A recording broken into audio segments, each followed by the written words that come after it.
Okay, so those of you guys who are DC Comics fans and anime fans, I think this is a conversation we need to have.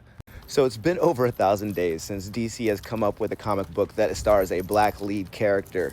Then, of course, recently there was a lack of marketing for the new history of the DC universe, the Dakota Incident, which happened to be that was a comic book that just so happened to be illustrated and written by black people.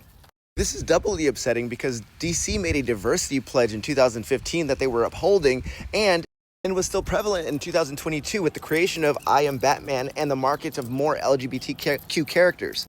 So of course, after 1,000 days of no ongoing comic book black superhero in the main continuity, people are asking questions and are rightfully pissed. I guess my question for DC and anime fans is, why aren't you holding Shonen Jump accountable? I mean, here's an article from 2024 showing the backlash Shonen Jump was getting for highlighting racist and anti-immigrant storytelling.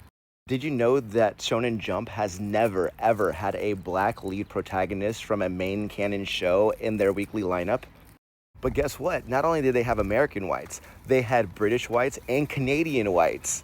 And before anybody says, why should black people care, blah, blah, blah, blah, blah, they steal our aesthetic. Look at every character in here. Look at their drip.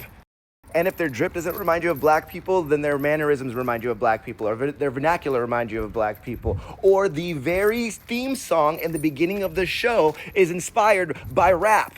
Look, I'm not saying you can't love this white worship, but if you turn around and start saying that DC is anti-black, then you're a hypocrite, and that's not an opinion. Argue about it in the comments.